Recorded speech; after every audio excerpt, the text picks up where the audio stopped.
looking like eyes on the back of my spine. Where we going tonight?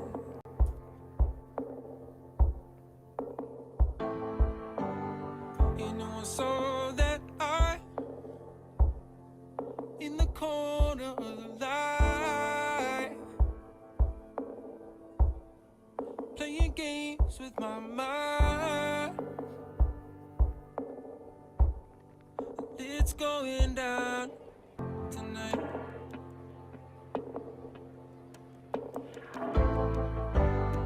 So ready for this,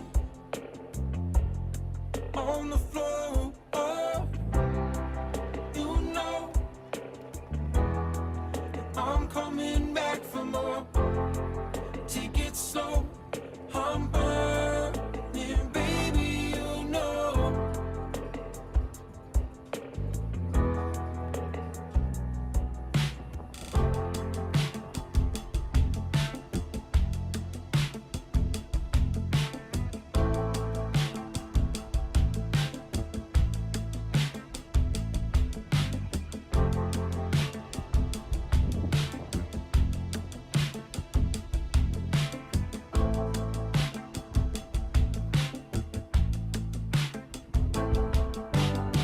You know it all came back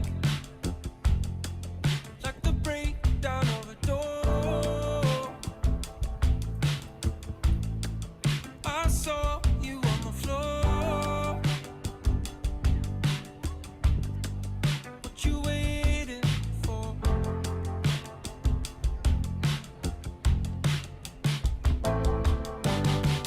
Light years on light, stored in the void of time.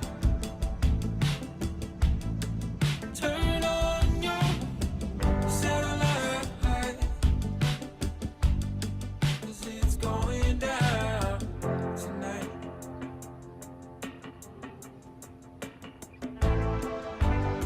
So ready for this, on the floor. Oh, you know I'm coming back for more. Take it slow, I'm burning, baby, you know.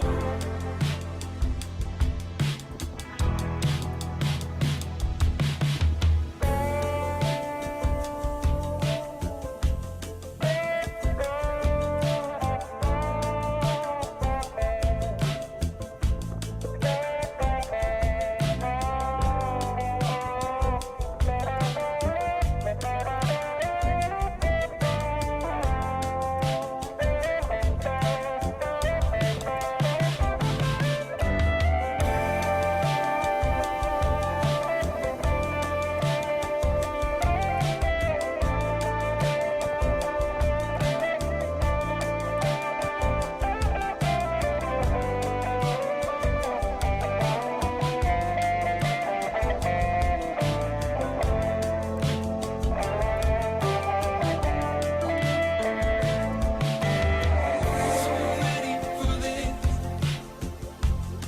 on the floor.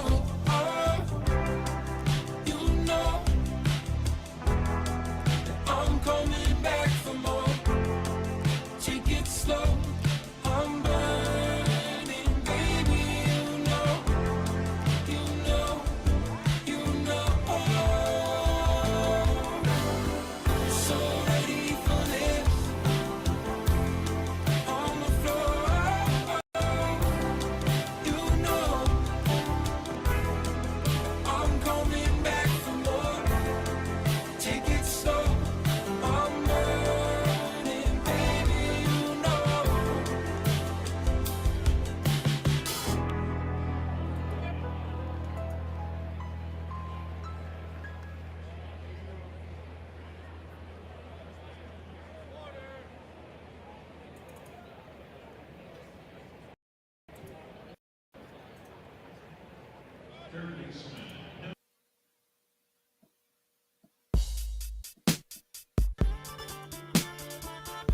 It's your boy Concert Viz 34 back at home. What up? What up? It's your boy Concert Viz 34. Yep, so your boy Concert Viz 34 coming to you here. What up? What up? It's your boy Concert Viz 34.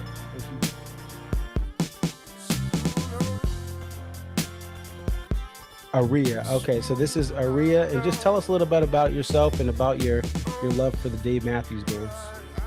I've been a fan of the band since April 28, 1998. And if you recognize the date, that's when Before These Crowded Streets was released. Alpine is definitely a better venue than Summerfest, but we'll take it.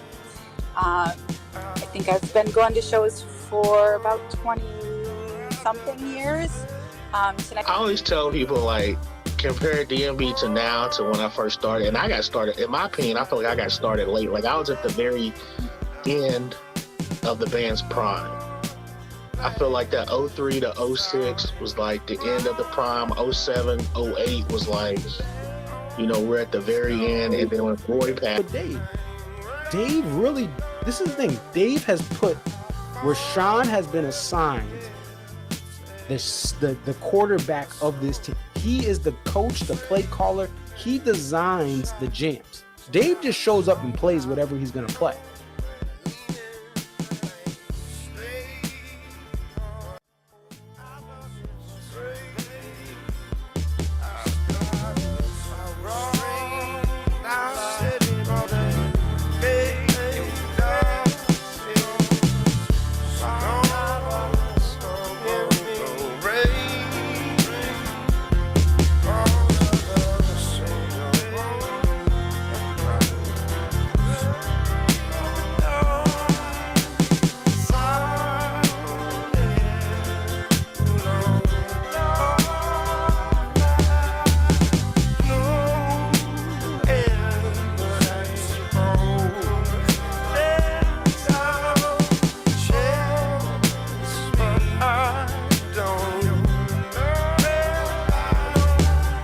Chi-Town, what up?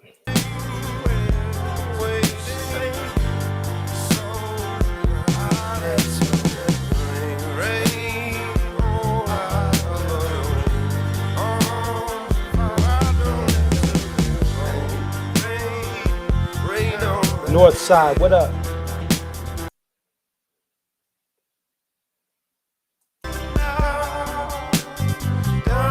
Downtown Chicago. Downtown Chicago, what up? South Side, what up? O Block, what up? West Side, what up? All my hitters in Gary, Indiana, just across the border, what up? All my North Shore homies, Evanston, what up? All my western suburb folks, what y'all doing out there? Aurora, Illinois, how y'all doing? All the western suburbs, what up?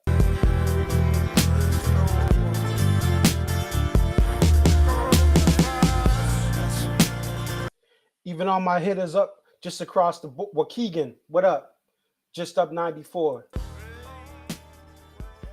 What up, what up? It's your boy Conserviz 34, and what you saw to start off this show was some of my adventures this summer in Chicago, Chi-Town, Chirac, or whatever you call it. It's a great city with great people and great food. I can't tell you about the women because I wasn't looking at the women because I'm engaged.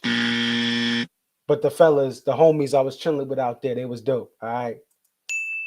So shout out to Chi-Town. We got a lot of people. I'm excited. We got a lot of people. I want to get to them. I'll get to my opinions. We may talk if we have time about the Taylor Swift situation. I have some talk and how they can improve the whole Ticketmaster process. We'll talk about the poster. We have Jess from Wisconsin. We'll get to you. She's in the car driving up 94 back to cross state lines, trying to avoid all the potholes up 94 before she crosses over into Wisconsin. We're gonna get to Tony C first because he just put in the chat, hey, let me go first. Him up by phone. Let me just go ahead.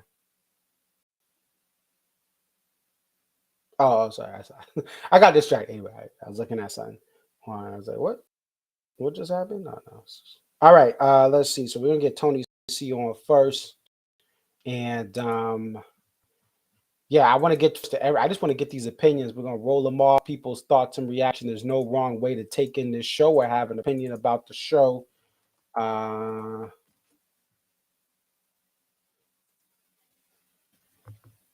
Just want to see what people are gonna say. Let's see if we can get Tony C.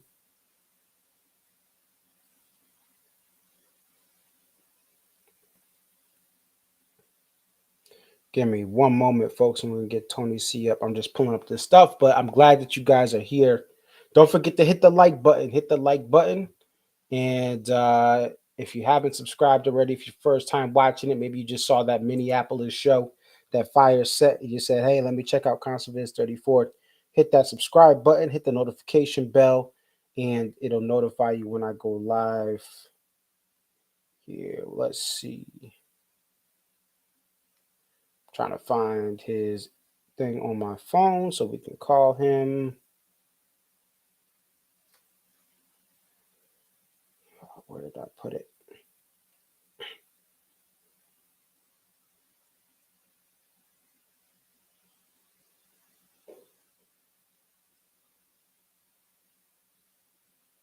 All right, Tony C, I'm gonna hit your number up right now.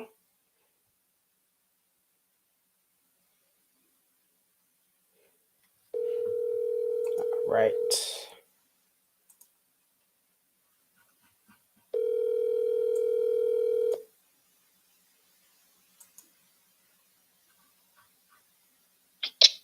Hello.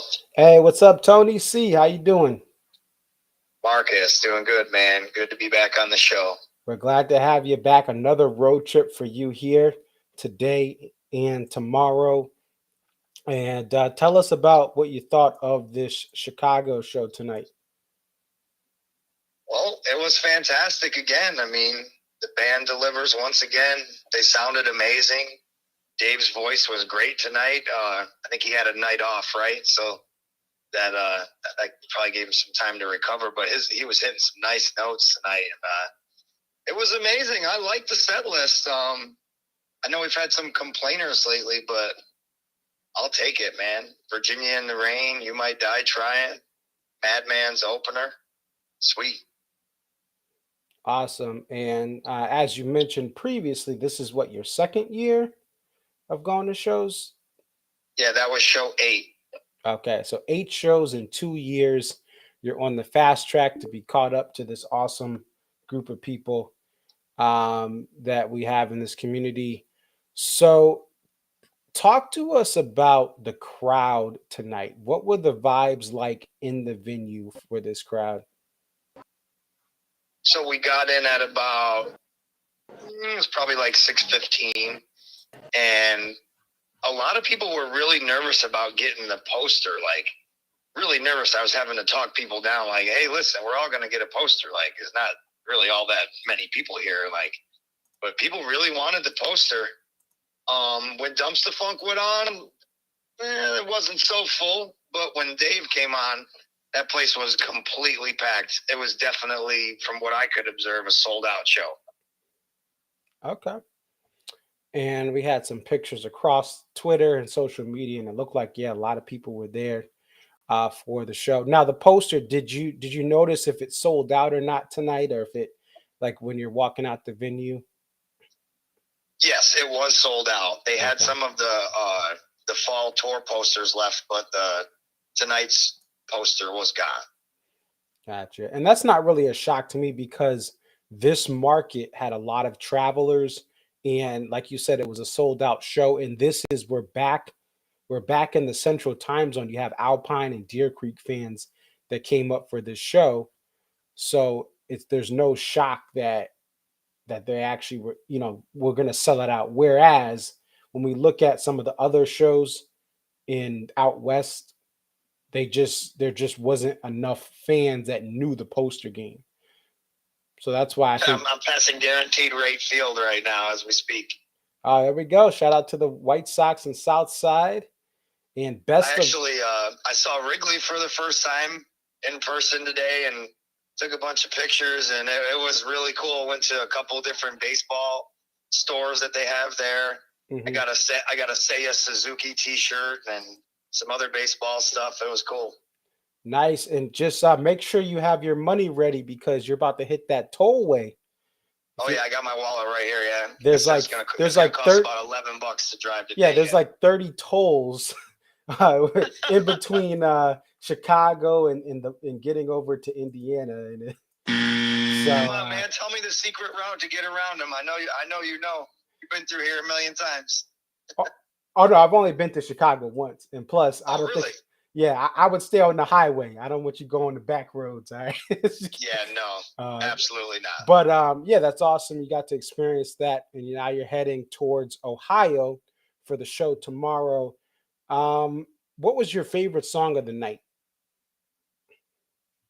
I'm gonna go with "You Might Die Trying" just because I actually got a little bit emotional just when Dave screams about it. You know how even though everything that you go through, you'll probably still end up die trying. But his belting out in that song tonight made me a little emotional. So I'm gonna go with "You Might Die Trying." That's awesome. And you know what's interesting about that you point that out? That song has so much emotion in it for this part. We have on a loop right now, the Pit video from Jojo Papp during "You Might Die Trying," and it's such an emotional moment because, like you said, you think about your life, you think about all you face, and Dave freestyles this. And some nights, now every night it sounds great, but some nights he has that extra just emotional. And I think with everything that happened in Virginia, the tragedy, those 3 young men taken way too soon, it seemed like from the video I heard rest in peace. Yeah, rest in peace to those young men and college students. 3 of them passed away. A couple of them went to the hospital. Others were, experienced this tragedy, even though they survived. So, but anyway, the thing I wanted to say is, it's essentially, it's such a special moment. And you have that sometimes in some of these songs. Two Step has it in other songs where you really connect with it and you think about what you're going through, what you've been through, what you've overcame. And it definitely just hits different sometimes when Dave is going a little harder on that part of it. Yeah, he definitely had some extra sauce behind what he had going on tonight because the notes were there. There was the raw emotion that you just can't fake. I mean, you either have it or you don't. That's it. Right. And just want to tell you, and I want to tell everyone here, we got the set list, right? And the big difference here, I'm looking at this side by side. The last song, it says Gray Street / Don't Drink. So he dropped Gray Street and did Virginia in the Rain instead. No. So the E1. So no, it's like it says solo.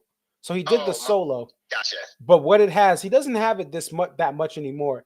It literally has Gray Street and it has the / mark and then it has Don't Drink. So he could choose between one or the other, and he chose Don't Drink. Interesting. What do you think about that Don't Drink the Water closer? Did you like it? Did you think it may have not, you rather have Gray Street or?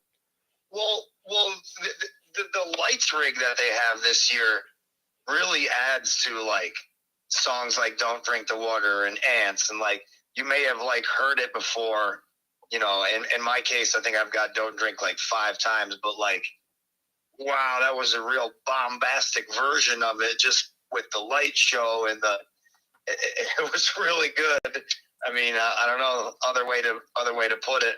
I have a lot of footage from tonight, so I'm gonna be posting that up on my YouTube channel. So if you want to check anything out, that's the Kaiju Basement. So all right, yeah, we'll take a look. I'll definitely be checking that out just to see what it was like, because I always love to see the perspective from you as the fan there. and seeing how it looks and how it sounds. So when you watch my videos, just know I was in section 302. So that's that third deck there. But Right. I think the sound gets up there real good. And I think you get a good look at, how that enormous lights rig that they're showing off this fall. Yeah, I felt that way at SPAC. I was high, the balcony. I was at one of the last rows. And when you have that elevation and you can look right at the stage, that light rig is extra special when you have a little bit of height. So it's a great point. And we have some I'm going to pull some of that up. We have some footage from some fans that we'll talk to after you. Let's see. We have Jess. Let's take a look at some of her footage. But yeah, the light. And I think the other thing to point out about that, I don't know if you noticed this on the shows you went to this summer. Some of the summer sheds, they're too old to have the light rig. Yep. Kind of have. Pine Knob is for sure. Yeah, it doesn't move as much. Like, for instance, Deer Creek and Alpine, the lighting rig didn't move. SPAC in Hartford, you saw movement, but especially SPAC. SPAC had much more movement of that rig. We're looking at video now of the rig kind of moving up and across and down. And I think it actually forms a fire dancer at one point of the show. Yes, there was a summer tour show where they did that. And again, it just depended on where you saw the band, because like I said, some of the roofs don't allow for that mobility. Other ones did. So right. That's very cool that they're still doing that. And that's part of the tour. Honestly, I think tonight was the first show. I thought I was passing the bus. I don't know. We're passing some big buses right now. This could be them. Well, no. Well, the band is flying. They're not. They're gone. Yeah, you're right. They're They literally flew from Portland to Seattle. I think Dave's wife wanted him home before midnight. It was like a 15-minute flight. So a couple of standouts from the show, but before we run out of time, Jeff Coffin was ripping tonight. They let him. Well, he got nominated for a Grammy, so they let that boy eat today. They let him eat, because we've, some of our discussions in the past, we've talked about, we need more Jeff. There was plenty of Jeff Coffin tonight. No lack of Jeff. That's great to hear. And yes, I saw that earlier. He is up for Best Contemporary Instrumental Album. He's up with some of his buddies, Snarky Puppy. He's actually guested with them. And then there's Grant Geisman, Domi and JD Beck, Brad Maddow. They're all competing for the Best Contemporary Instrumental Album. I heard the album, the Coffin album. Love just him. Everything he plays is amazing. But when he brings on Stefan, Buddy, Victor Wooten, I believe he had on there. There's just was a great Bella Fleck connections. Right, Bella, yep. And the Flecktones connections there. Flecktones. So just a great thing, and congratulations to Jeff Coffin. Obviously it's been a roller coaster kind of week or a week and a half or 2 weeks between some of the negative stuff in his comments, and now he's getting this shock. He's like literally just seemed like he was in shock. He says, "Holy, sorry, I didn't mean to interrupt, but it changes for me. But man, I love Jeff Coffin so much. Sometimes I think he's my favorite member of the band. He's so cool. I love him. That's awesome. All right. So, any other final thoughts before we let you go? Yeah, that Jimmy thing featuring the horn guys from Dumpster Funk was nasty. I got the whole thing on video. It's like 14 minutes and 30-something seconds. I'll post it. Awesome. Well, I look forward to seeing that. And they also hopped in kind of like this seems similar to the MSG show last year, right? So Tim Reynolds guests on a song with Dumpster Funk, and then Dumpster Funk comes on to play with the band during the main set. So that's what happened last year at MSG. Happened tonight. But thank you so much for coming on. And I do have one last little tidbit. So it's kind of a deep cut from the show. Yeah. The guy from Dumpster Funk who was playing the trumpet was having bad microphone issues at one point. So when it was his time to play, Jeff would just hold his saxophone, which has the microphone on the end, up to his trumpet. So they must have taken the bad mic off of the trumpet. So every time it was his turn, Jeff would hold the end of the microphone up to his trumpet so he could get his part in. It was some really cool improvising. Wow. That's awesome that he helped out. And yeah, we've seen there's just some situations with, I believe, Tia and Guilford or no, there was someone else that had issues. It's bound to happen when you have guests and you have them, they're not usually part of the rig and part of the main sound check, except that day. And sometimes things go left or you go wrong with the mic or the sound or the mix because they're not the regular band members. And there's already a bunch of people that you have to kind of hone in on sound. So, but thank you so much for giving us that. And we'll touch base with you tomorrow as we head out to Ohio. I just got into Indiana as he said that. We're heading towards the Nutter Center. All right. Well, safe travels and you have a good night. Take care. Thanks, Marcus. Yeah. All right. Bye. Bye. All right. So that is Tony C. I want to get to our Wisconsin folks. We'll get to you, Connor, and then we'll get to Jojo as well. Possibly get someone else, some other people on that they're kind of not sure yet, but if we can get them, we'll get them. So, Tony C, 8 shows in 2 years. That's his perspective. He enjoyed the show, had a ball. He's having a great time. He's really trying to catch up. He's a long-time music fan, for multiple, decades, just been into music, live music of all kinds. And now he's added DMB, which is a very cool perspective because a lot of people that are in that Tony C age range have been seeing the band for 20 plus years, 25, 30 years, or at least 20 years. So he hopped on now and he hasn't taken his foot off the pedal. 8 shows, 2 years. That's a lot for a newer fan to get there. All right. So we'll call Jess.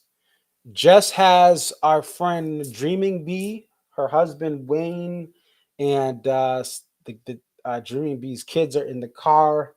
They're heading back to Wisconsin. I'm so glad everything worked out with them. They met in Minnesota. They're carpooling to Illinois. Help Dreaming Bee get, it's a longer trek for her.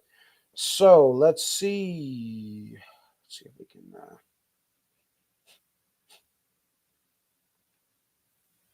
All right, we're going to call her.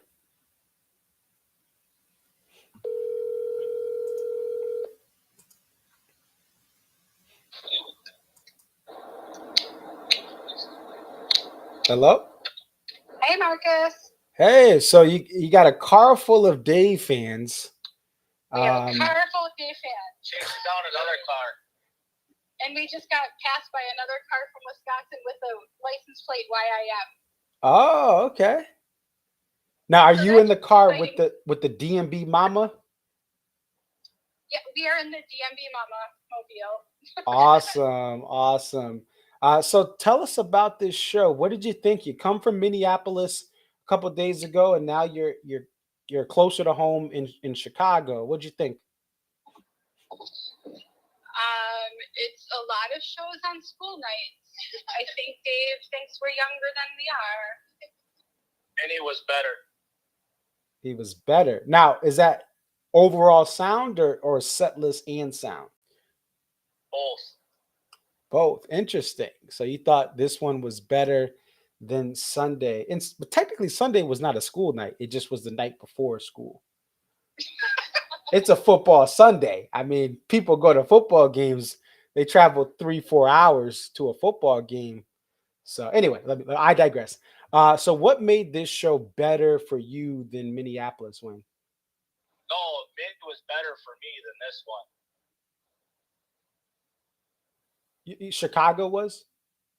No. Wayne thinks Minneapolis was better. Oh, okay. So let's clarify that. So Wayne, you're saying Minneapolis is better. Yeah. What what made Minneapolis better than Chicago for you? Sound. Really? Setlist. Really? Okay. Yeah. And there's people that a lot of people online agree with you from some of the message boards. I'll say that. Poster. Oh, God. So that's where the line may be drawn. So Wayne, obviously, we talked about this earlier. Wayne was not a fan of the poster. Was it kind of too far out for you? Was it?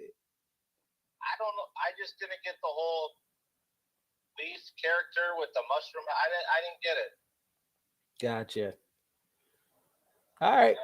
So, but tonight, so we talk about tonight.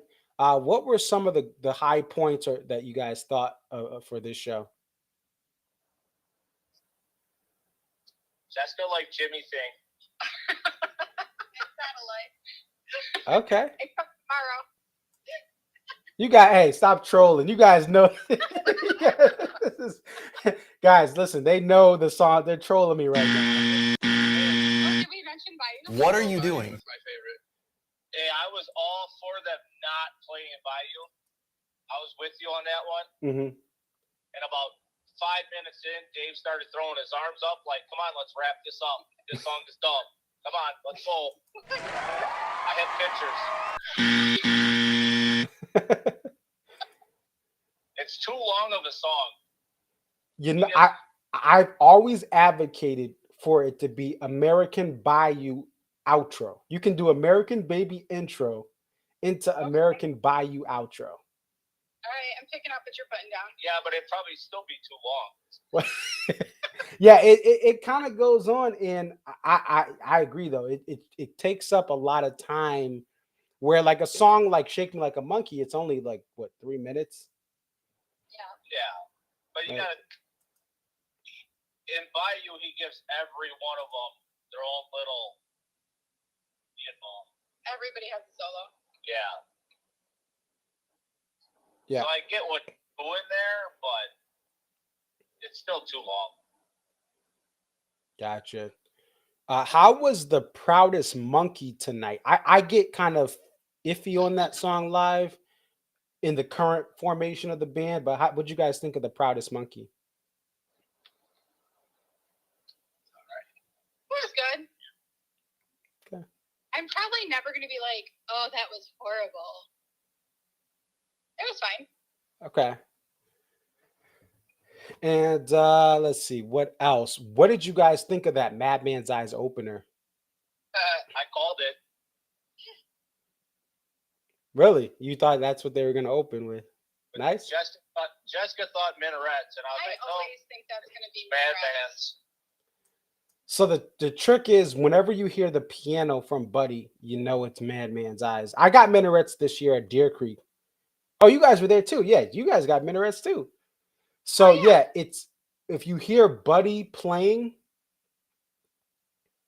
it's gonna be Madman's. If you hear that like percussiveness from Dave's guitar, the muted guitar, that's gonna be minarets. That's the easiest way to decipher. Good to know. Yeah. Any other thoughts? We talked about the lighting rig with Tony C. What did you guys think of the presentation from the 300 level? It was high, but we had pretty good sight lines from where we were. We were in 301. We could see pretty much everything. There was like a tiny bit, you can probably see in some of my videos, like there's a tiny bit of the screen cut off by some of the rig, but you could still see most of it, a good amount of it. Yeah. I thought the sound was pretty good. I think the last time, was it 2012 they were at the United Center? Yes, last time. I don't think the sound was as good then. I don't know if they've improved the system or if we were just in different seats and it sounded different tonight, but I did think the sound was much better tonight than the last time I saw them there. Okay. And I think the new sound system may play into that. The mix is much better since 2012. They have come a long way in the last decade. there. So I think that may have played a factor as well. We're looking at your "Don't Drink the Water" video from that 300 level. So yeah, obviously higher than you were at Minneapolis when you guys were in the lowers there with the kids. So our friend Craig from the UK said he fell asleep during Proudest Monkey. Now he's literally, it's like what time is it? Let me look up the time, GMT time, because he is up in the UK. So it was like 4 or 5 a.m. So that's probably why. But Proudest Monkey will put you to sleep in this current formation of the band. So you made a new friend, it seems like, with Dreaming Bee and her kids. What's that like to go from not, just knowing her on social media and the possibility that she may think you're an axe murderer to like now you guys have been met up at 2 shows. I know. Well, we Question there. befriended you, Marcus. So I mean, we're not that bad. Yeah, but I saw you guys in broad daylight. I was smart. There's still part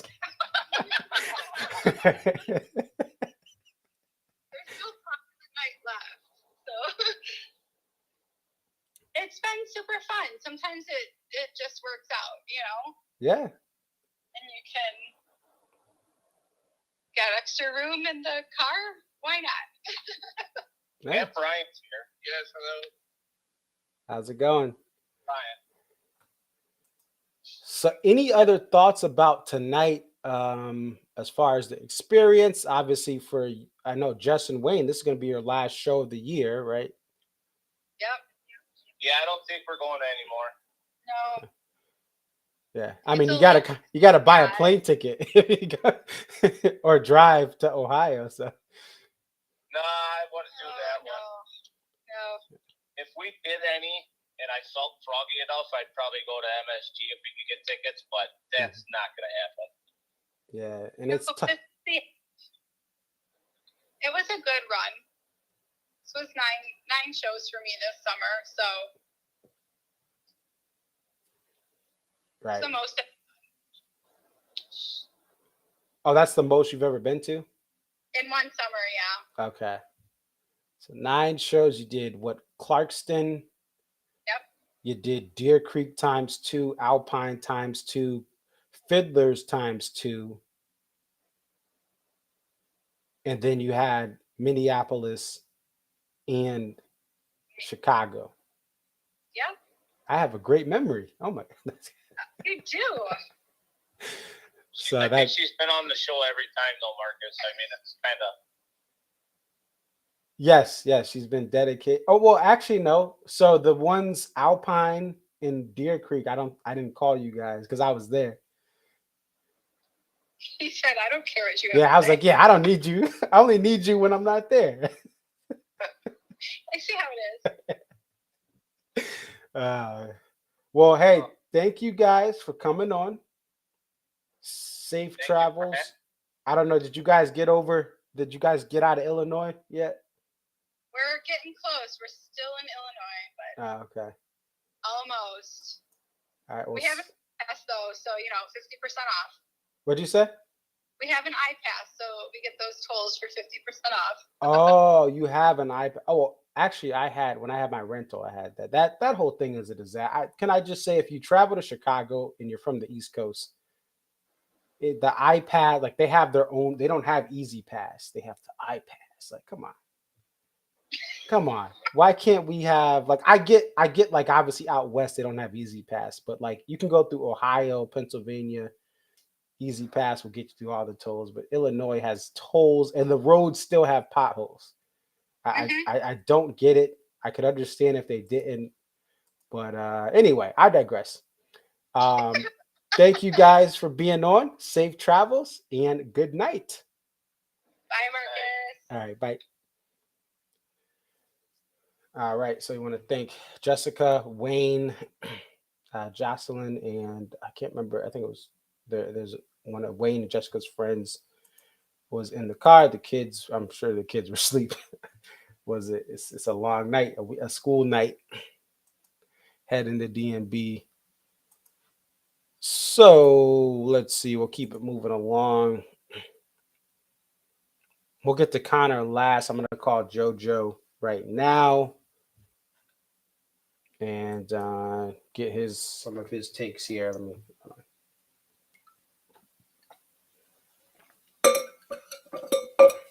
And then I'll talk about the set list and things like that, because I have my own opinions, but I wanted to get these opinions out first so you guys can hear from people from the show, because they have so much to say, so much to say. Let's see. We'll get some of the graphics up from Jojo.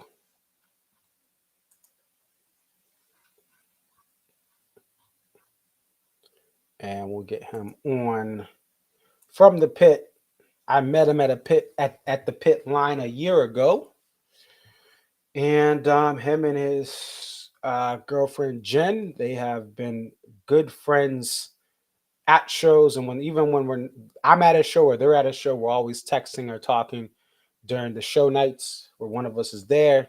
It's just great. Met his kids who came down for their first SPAC experience, and the bar is high now for them.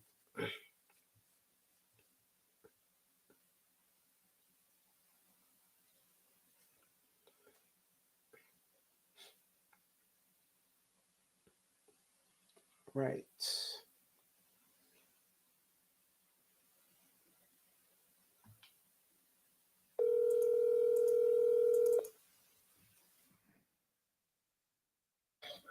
Hello.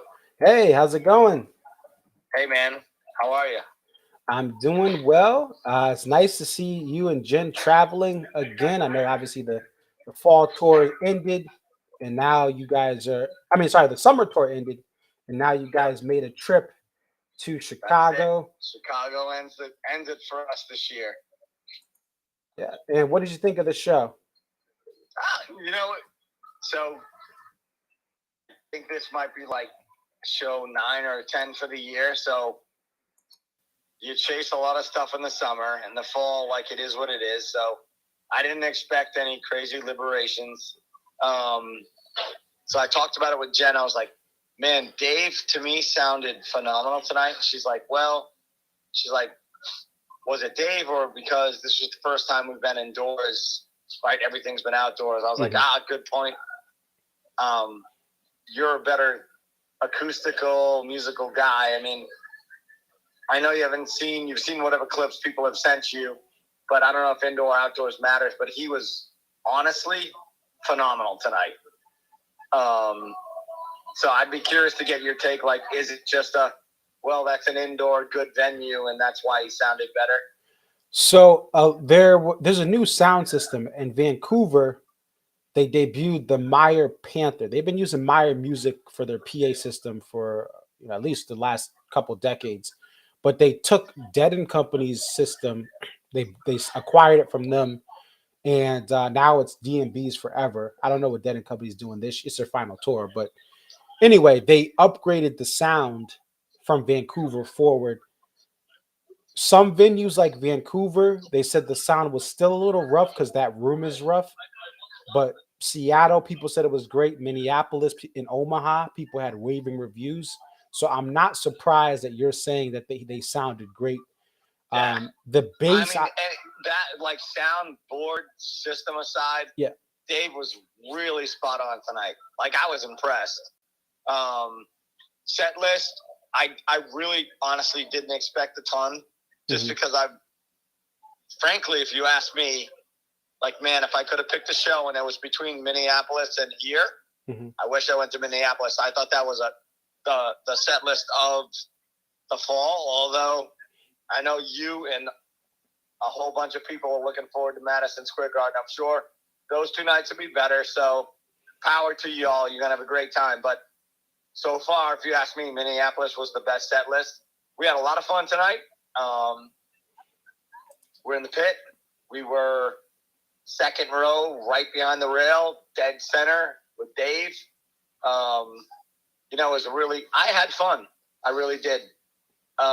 People might be like, you know, I like some of the songs we got tonight, like Ocean and the Butterfly, You Don't Get, If Only. I like that song. I heard you ask people earlier, like, what was your favorite song? Best of What's Around. You know, that's kind of our family theme. Yeah. So it was great to get that one. I impressed a bunch of people around me. I was pretty good with the set list tonight. I was calling a whole bunch of them. I had like 5 in a row.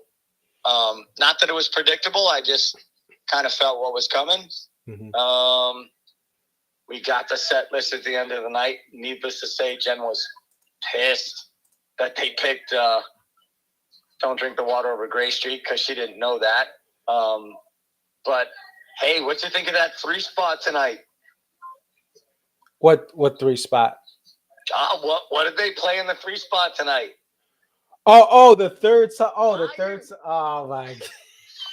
Hey, there was a good. Dude, I even said tonight. I looked at that. I go, even Marcus can't complain. That's a good spot for that song. So you know what? Spot. That's what I did say that on Twitter, and we thanks for sharing the set list. I reposted it.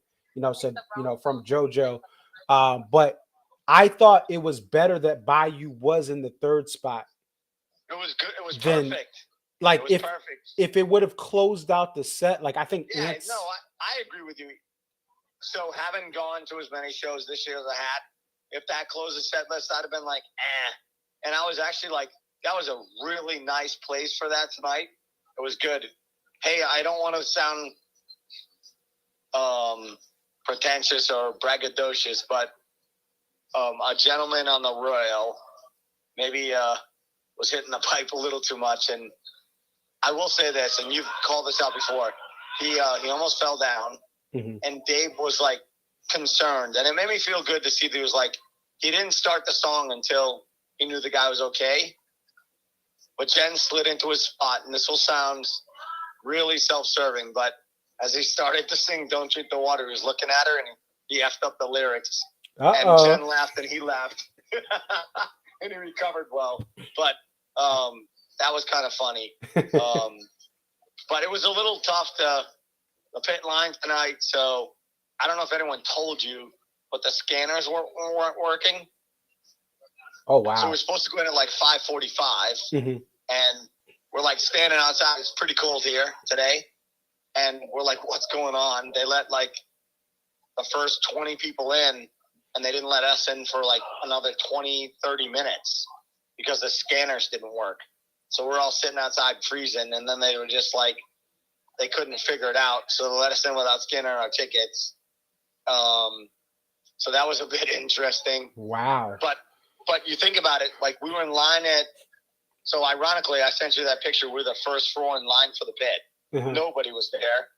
They picked seat number 10, so we got stuck in the back. But they only issued 50 bracelets. So I was like, we're still good, right? Like we were good. But 4, and then they didn't go on until 8:30. Like that was a long time to stand tonight.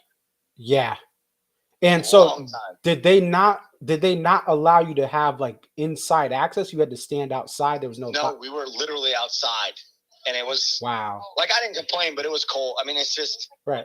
It's like 27 degrees. It's like raw, little rainy, not raining, but like misting. Okay. So it was kind of tough. Wow. But they paid best of what's around. You know, I love that. Yeah. It was good. I mean, look, man, I don't regret flying here and coming here. A lot of locals, not a lot of transients tonight. We went to a bar afterwards, and a lot of the local people said that there were like people that were nostalgic to go see Dave here, and a lot of young people that kind of left early. We didn't see that in the pit. People in the pit were like good hardcore fans. I know you care like what the mix was, but good hardcore fans in the pit. Really good people. Midwestern people usually are. Yeah.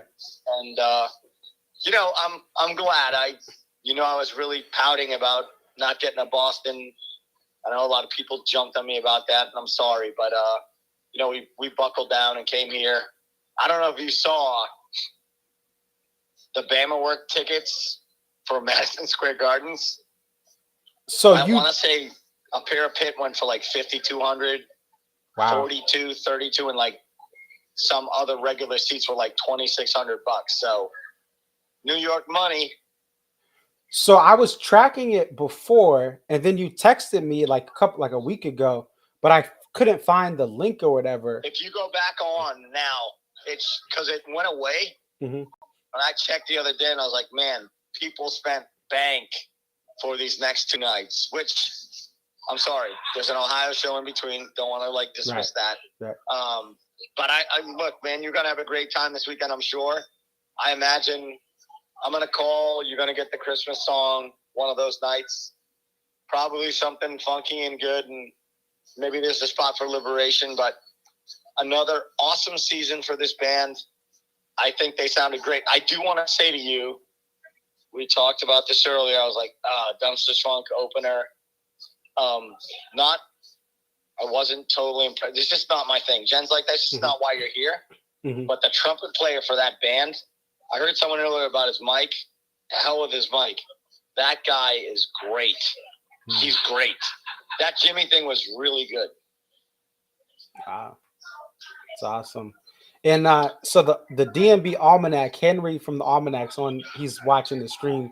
He said, thank you for sending the picture to me to post because they used your picture to nice. That's on the Almanac. So now you're part of history. Nice. but Yeah, no, we history. appreciate that because people will get the set list and they go away and they don't post it. They just take it and you're like, wait, what was cut?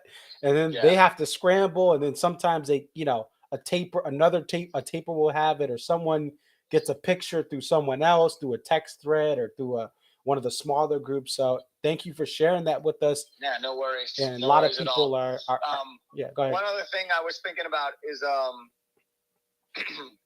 might have lost my thought. I was just gonna say that a couple of those songs, and I sent you a bunch of videos. Yeah. I have the full Virginia in the Rain. Mm-hmm. And Dave, when he came out, he's like, hey, I'm just going to play a piece of this. So Mm-hmm. I was like, I'll record it and send it to Marcus. And he ended up playing the whole thing, which was like 4 minutes and 5 seconds. So wow. Offline, if you tell me how to get it to you, I'll get it to you. Okay. Appreciate it. Yeah. Fair enough. And look, man, I appreciate what you do. I love you. Thank you. I know, bro, what are you, like a month away? It's less than a month till the big day. So listen, I wish you and the bride the best. Thank you. And on behalf of everyone that listens, I love what you do. Keep doing it. Your passion is unbelievable. And you're stoic, like up all night, West Coast shows, doing what you do. I really appreciate you a lot. And I wish you and your wife the best. And, hey, hopefully we'll talk sooner than that. But yeah, I know I'll see you next year. Yeah, definitely. And I appreciate that. And she'll be out if you go to Hartford. She'll be out at that show. We're down. Yeah. So that's everyone wants to meet her. But yeah, I'm excited for that. Just got the marriage license today. So it'll be happening soon. There'll be I'll be entering a new band or a new part of my life here. Yes, sir. Well, but thank you for she caught a big fish. Good for her. She caught a big-eyed fish. Thanks, appreciate it. But hey, it's great to cover you from the heartbreak of the No Boston show to you making the most of this show, and I appreciate. I'm happy I came. I really had fun. I really did. But what I appreciate is for that show, we got the raw emotions from you and Jen and even other people that didn't get that East Coast show. I think that was important because it's a part of it. Like, some people may say, oh, what do you, but like, this is unprecedented. This tour is unprecedented. We're going to talk about it later on the stream, but for them to just have 2 shows in New York City and not have Boston, Philly, even like, hey, maybe the Bruins are playing, you play in Manchester, New Hampshire, or Albany, or you play like that Manchester spot. or we all come back and we have a Mohegan show. Like this is a very weird tour as far as the scheduling. Think about it. You and I met a year ago. Right. Yep. Right in Mohegan. Basically this week. Yeah. So look, I'm telling you, I think Madison Square Garden this year is going to be really special. I hope so. I'm disappointed we're not going, but I'm all right with it. And, I'm sure you'll have the best time ever. And I'm glad for everyone that's going to get a chance to go. But, look, we met a ton of great people this year, as always. And that's what this band's always about. And right.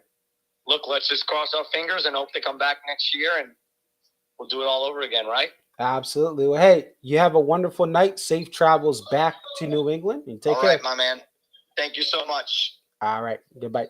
Cheers. All right. So that's Jojo. And like I said, I appreciate him because, listen, this tour was a shock. Okay. It was a shock. And I think one of the things that to point out about Jojo is he is always chasing the songs like Boa, Dreaming. Like he has his favorite songs. There's songs that his fan, like, him and his sons like, and things like that. But I think one thing that's important is he came into Chicago, even though it's Chicago, but he came in with expectations that, hey, the summer had all this stuff. I'm here just to see what I can get. I'm not chasing anything per se, but I'm just going to have a good time. And I think we'll get into that a little later after we get to Connor. But this is an odd tour. Listen, again, well, I'm previewing it, but we'll talk about it in a second. But it's definitely an odd tour.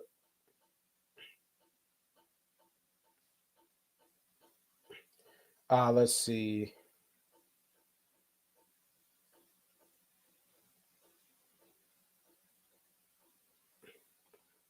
Hey.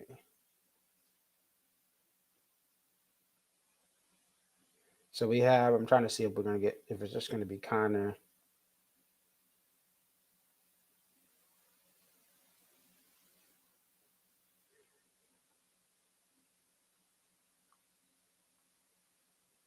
Just trying to make sure.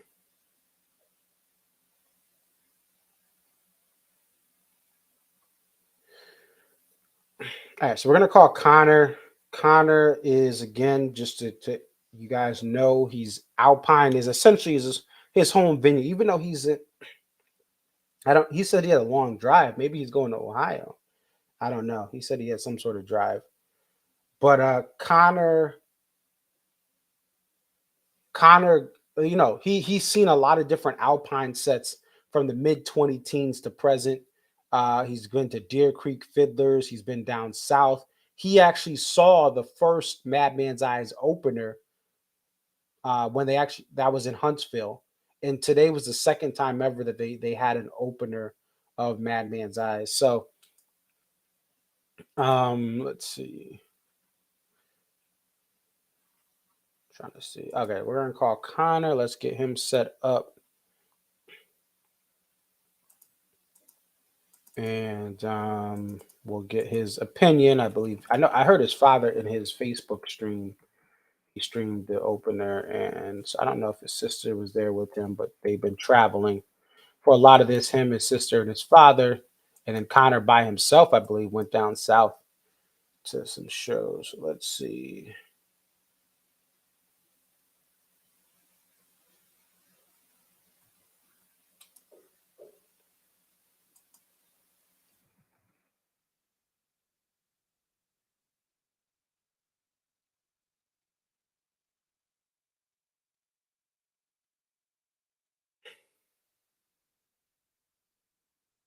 Let's see if we can.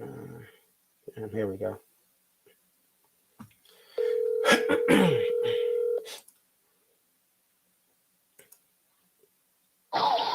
Hey, Marcus, what's up? Hey, so we are on here again. We appreciate you.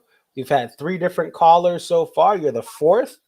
So tell us about your experience tonight. It was a pretty good show. Definitely Dumpster Funk did not disappoint. They absolutely blew the roof off as they usually do. And then Dave comes on stage and the crowd is loud the entire show. Lots of energy, even though that we didn't get a whole lot of big hitters like up in Minneapolis, but the crowd was still showing a lot of energy, a lot of love, and it was still a really good show in my opinion. It's good. That's a great perspective there as far as how you framed that show. You have 4 Under the Table and Dreaming songs, 2 unreleased, 2 stand up, 2 Big Whiskey, 2 Come Tomorrow. You have single performances of Remember 2 Things, Crash, Before These Crowded Streets, Busted Stuff, 1 cover, 1 segue, 1 Some Devil, 1 Away from the World. What was your favorite song from this night? Oh, so probably to me, the 2 songs that dumps the funk are the 2 horns guested in Ants and Jimmy Thing. But if I were to pick a song that was just from the full band, I'd have to say So Damn Lucky. That song, I grew up listening to that song, and I've always enjoyed listening to it. Right. And I heard some video with the Buddy thank you part. Obviously, you were at Alpine where we had an extra thank you. So that's cool that they brought it back here for Chicago. I was thinking while they were playing that little thank you outro, I saw the 2 horn guys standing on the side of the stage. I thought for a minute that they were going to come up and play that song with the band. But obviously I was wrong, which it's not that big of a deal. Right. That would have been a cool thing to utilize them on, even if it was, whether it was a partial or full, whether you do 1 verse, whatever it is, I think it would have been cool. So, hey, it is what it is. So you were at the Gorge last year, so I'm not complaining too much. Right. Yep. So that was, I was there too. And that was cool to get that. That was my first one. I know you had one in Alpine, right? Some years back. Did you get one of those? Yeah, my second show I had one at Alpine. I remember after Jimmy Thing, all the fans were singing, and then they started playing that song. I think originally on the set it was going to be Shake Me Like a Monkey, and then they cut that for Jimmy Thing, or for Thank You. Gotcha. Well, hey, it's a great sub out. And so we just talked about it before you got on. You've seen every single show that Madman's Eyes has opened. Huntsville in May, and now United Center, Chicago, Illinois. You see the second one. What do you think about Madman's Eyes opening shows? I think it's a very powerful way to start a show. I thought they would open it more often as the tour was going on, but at least I got to see it open it twice, so that's totally fine with me. But yeah, I think Madman's is definitely a great way to start the show. Awesome. And let's see. So how was the sounds? I know you were kind of in the upper level looking at the stage. Is that correct? Yeah, we were in the 200 level, so like the middle. Okay, level. The club level. Okay, 200, yeah. So what was the sound like there from your seats? So out of the 3 shows I went to, this sound was definitely the worst. It wasn't bad by any means, but it kind of sounded like that there was a sock covering the speaker, which I think that's more a United Center problem because the crowd kind of sounded that the same way too. Everything sounded it sounded like there's some covering the speaker, but it still wasn't terrible. Okay. I've had worse. Yeah, I mean, it's a big, 20,000 for Blackhawks, Bulls. You can get around that much. It's the upper level is large. Most venues for pro sports are around 18,000. Some are 17, some are 19. So it just has more space. It's it's a unique setup. It's not obviously known for concerts. Right. like obviously Bridgestone Arena, Madison Square Garden, Staples Center. People even right up the road here, Allstate Arena, I've heard has better sound for concerts than the United Center. Right, and Dave, that's in Rosemont, right on the O'Hare, the O'Hare line, and so that's had actually you see a lot of more special moments outside of '98 Chicago, outside of the United Center show in '98. The Copper Pot highlights that he plays year round this time of year for Christmas, it's mostly the Rosemont stuff. Right. So it makes sense that maybe that's why they don't do the United Center as much. But tonight they obviously picked it for the show. I don't think they will ever go back to Rosemont at this point. Just even like I don't think they will the either, technology. the United Center is right in the heart of the city, and it's bigger capacity. Right, and even capacity aside, just the fact of how old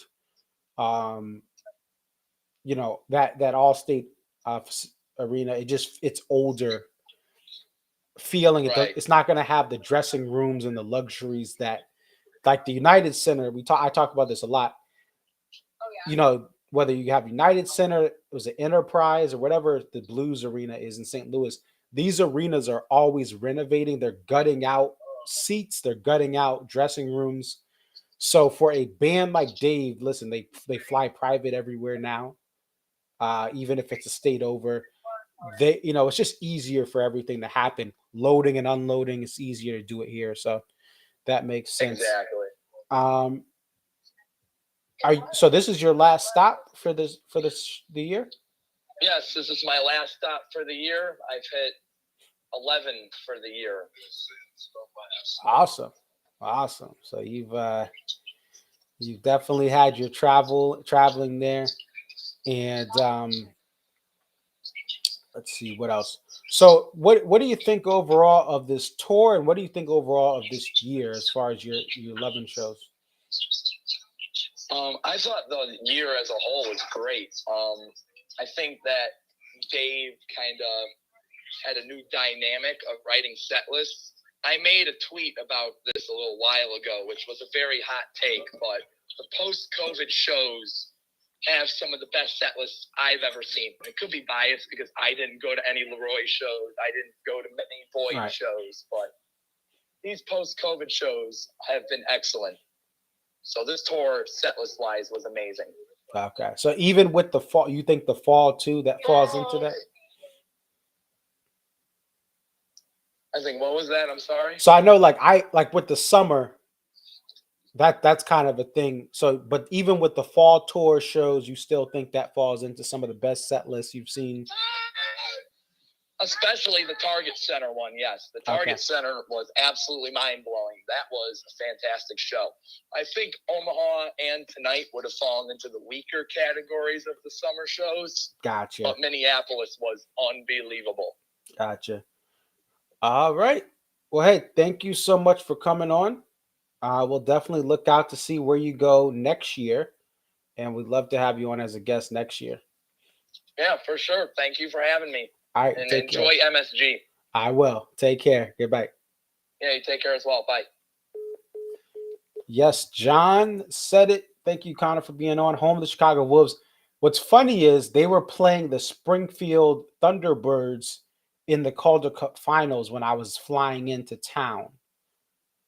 And I live, Springfield, Mass is just up the road from Hartford. So, and a kid I played in high school, I actually know his father because his father plays pickup hockey with me every now and then. But Tommy Cross was the captain of that Springfield Thunderbirds team that lost to the Wolves in the Calder Cup championship. Or called So yeah, that was interesting to just have that local team, minor league team, play the Chicago Wolves. So there you have it. As far as people from the show, everything. And again, it's hard we don't have enough data to really know where everything stands. Especially, I think the hardest thing to gauge is what's the split on fans who travel. Okay. That's the $1 million question. I say that because, listen, we had Connor. He went to Omaha, Minneapolis, and Chicago. We had Jojo, who goes to a lot of shows in the East Coast, will fly to some West Coast shows. Like I think he did this year. Went to one. I think did he go to Nevada? But he'll go to, him and his girlfriend will go travel to shows. So these are fans that we heard today that went to a lot of shows, and they overall enjoyed most of the stuff. And I think the other thing is their expectations weren't through the roof for this tour. And you have fans that are still going to travel, despite these set lists this year, are still going to travel. The question is, what is on the other side of the cookie? What is the percentage of die-hard fans who actually try to cherry pick shows for a good set list, which I do. I do that. That's why I'm only going to MSG. But the fan that goes to Chicago, that's a diehard fan that says, listen, I'm not going to the West Coast. I'm not going to the Mountain West, and I'm not even going to go to some of these smaller markets like Omaha. I'm going to go to Chicago. Dumpster Funk is the opener, and I'm going to see if I can get a dope show. How do they walk away from this show, and do they continue to go see as many shows next year or for future fall tours? That's kind of the question, $1 million question. I say that because to me, this set, I thought tonight, with Minneapolis being what it was, I thought we would get one or two other dope songs. Hit refresh, so made some updates here. Oh, so he's got Dumpster Funk had thank you, Henry. So we got our guy Henry from the Almanac on here making updates to the Almanac. So he says hit refresh. Shout out to the team again. He's just like me.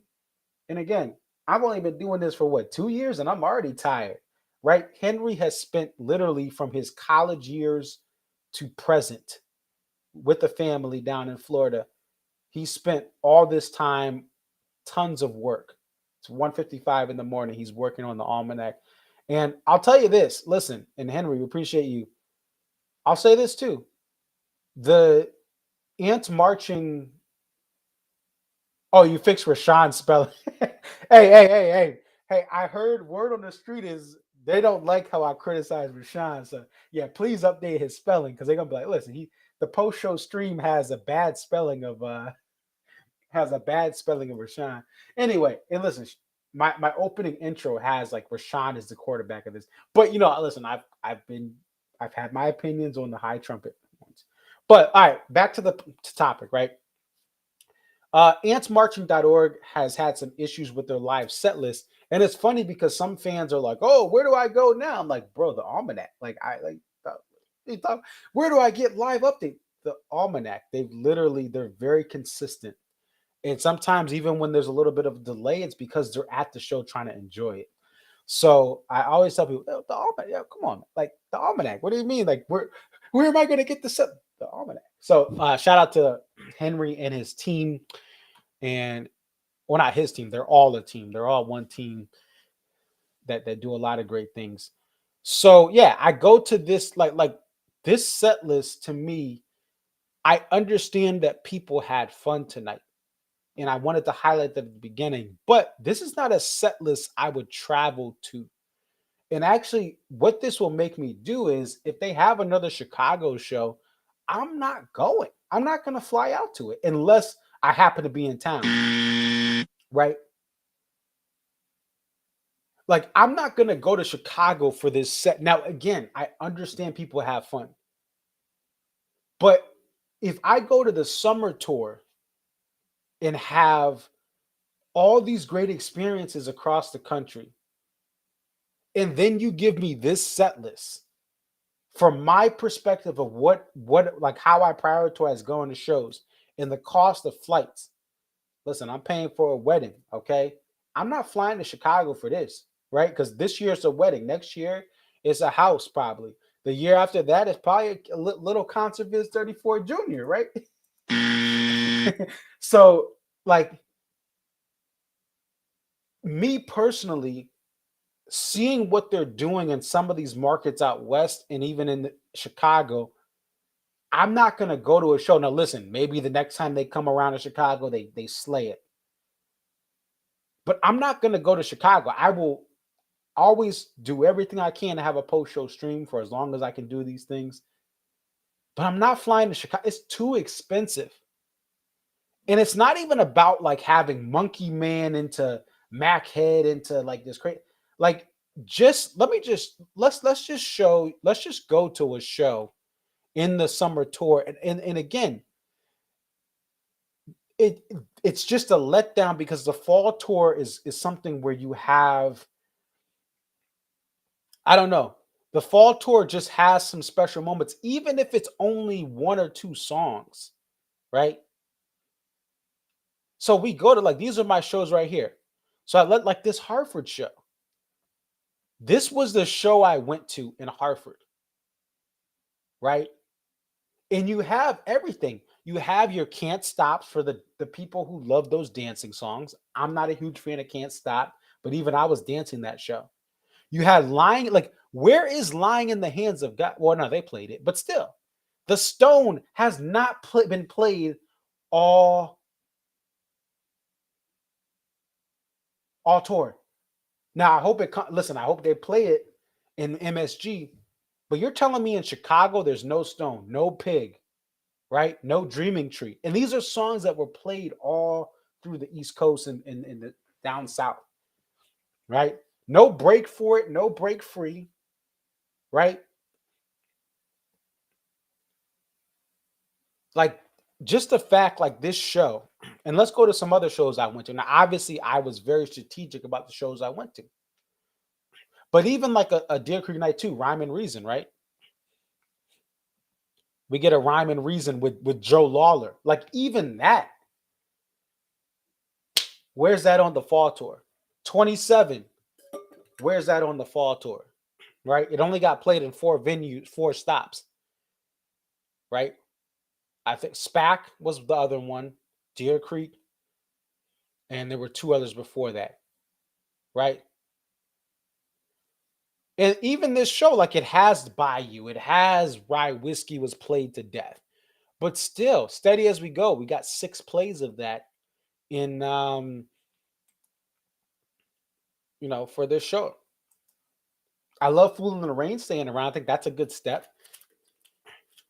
Like, the only thing is out there. Look at this Alpine Pig, right? Say Goodbye, which, listen, Say Goodbye, I got it like 3 times this year. I never heard Say Goodbye. Oh, no, not Say Goodbye. No, Drive In, Drive Out, which was played in Vancouver, right? But, like, that's the type of stuff that I think a Chicago show should have. Maybe not an Omaha show, maybe not a Nampa show, not a Salt Lake City show. And we talked to, like, we got J-Bo on right now. He had a blast. But what I'm saying is, me as an East Coaster, people who live in the Midwest that grow up by Alpine, that grow up by Deer Creek, some of them don't care. They love everything. And we talked to those people, and I like to highlight that. And I'm glad that they're it's happy. I'm happy that they're happy. But I still think when this show is kind of like, okay, we're in Chicago. I know allegedly there was a curfew, and I think that's the problem with the openers too. That is the problem with having a Dumpster Funk. I think they're great. I enjoyed them at MSG. But because they start at 7:30, and guys, Chicago, if you've never been to Chicago, I drive through New York City regularly. I drive through Boston Metro regularly, downtown everywhere. Oh, I try to avoid driving downtown, but sometimes I'm there. Chicago has some horrible traffic because there's no bypass through. You have to go through the city. Like, you can take 290, but there's no real, like, true bypass if you're going north-south, right? You can come in from the west, but there's no true bypass or beltway, right? All right, Henry says, love the stream time. Yeah, get some sleep, man. And glad you're doing well down there in Florida. But yeah, I mean, they can't. Oh yeah, I'll see you this weekend. Yes. We'll keep in contact. I'll text you.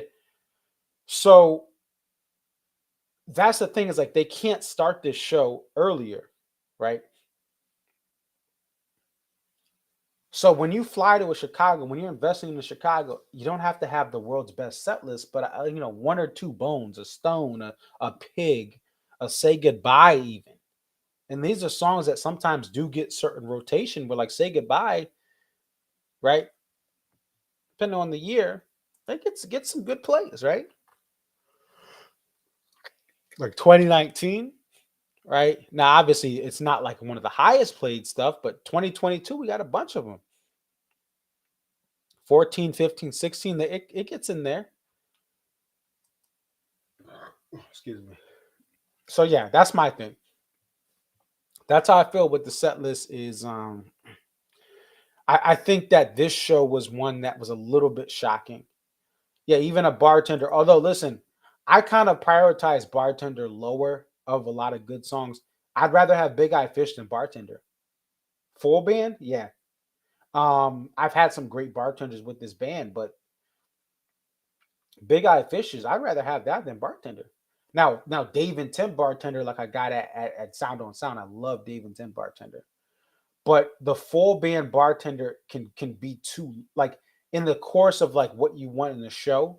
Sometimes a longer bartender means other songs get cut. A Big Eyed Fish is the perfect length, and it's just a beautiful song. I'd rather have Big Eyed Fish than bartender. But yeah, bartender. But if you had bartenders in this, even if they played bartender 3 or 4 times already in this tour, or just two out of like, let's just say they played bartender twice, you're gonna have people who love that song just have that. Okay, yes, that's why we travel to Chicago. That's why we travel to Minneapolis, right? And J-Bo says, my expectations were smaller for Boise and SLC than Gorge. Definitely looking forward to listening to MSG this weekend. Thank you. Enjoy it. And that's the thing. And also, I think what's cool about this is what I will say on the flip side of this. Raven, yeah, where the heck is Raven? Where's Raven? The funky Raven that we've gotten from this thing here. What does Williams say? Diehards are getting Boa and things they've heard 1 million times or things they don't want to hear. Casuals don't know.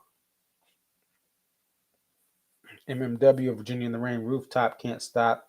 Who are these sets for? Yeah, they don't know Can't Stop. A lot of casuals, they don't. Like, if that nostalgia that Jojo was talking about, they're not going to know Can't Stop, because that was a rarity back in the day, right?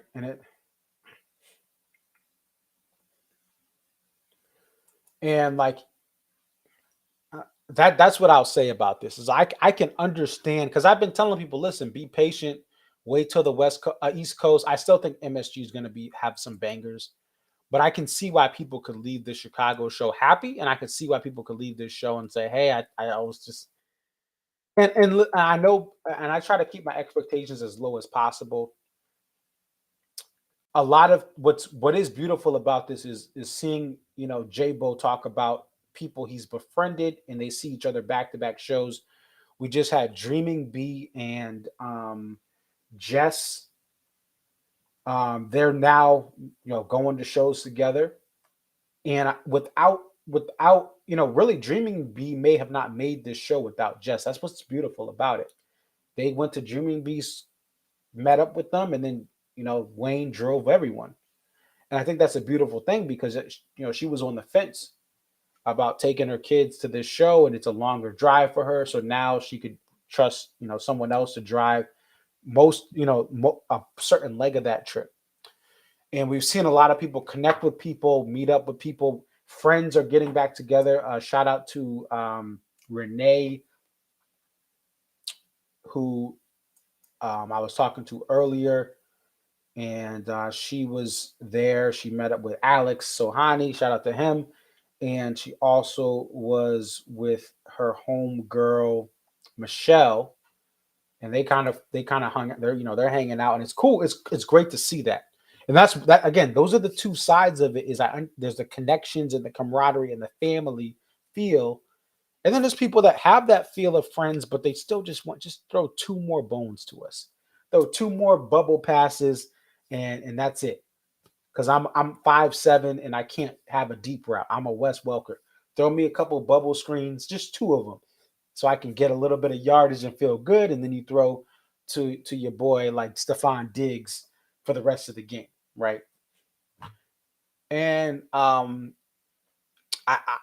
see both sides, but I definitely see, like, I would not have traveled to this show, or like to Chicago for this in the fall, right? I just was out there in the summer, and you notice I actually skipped the year. I went to I was in Chicago for tourist things, right? But I went to Alpine and Deer Creek. I didn't go last year because I knew that Northern Island is a disaster. And yeah, that's what it is. So other things, poster, and so we'll do a quick Taylor Swift thing as well. Oh, Jeff Coffin. So yeah, congratulations to Jeff Coffin. I do want to say that. Congratulations to Jeff Coffin for being nominated. I think he did a wonderful job with this solo album. and he deserves this recognition. He deserves the praises of what he does with DMB. And, this was a very special thing for him, special night. They kind of gave him some stuff to celebrate, gave him some more spots to play. Ocean and the Butterfly. Saw some videos of that where he was doing his thing. And if you guys don't know about Snarky Puppy, listen to Snarky Puppy. They're amazing. So shout out to Jeff Coffin. Let's go to the poster. Let's go to the poster here. I like this poster. I really did.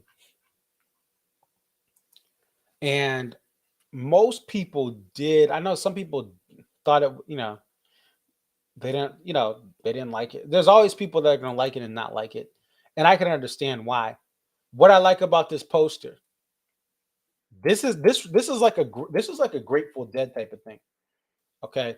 And shout out to Tony C says Captain. BC Drum says Sweet Up and Down. Both of those are songs that could be in rotation as they were in the summer. And even if we're getting them again, I'll take them again. Right. All right. So Mushroom Head, psychedelic type thing. There's feathers. Now the feathers, John Woodbury said this. The feathers could be a representation of the Chicago Blackhawks, which have the Blackhawk, the Native American with the feathers, because it looks like that red and the green. Those are like that. And if not, it's just a fall festive thing. These are fall feathers, right? Colors, right?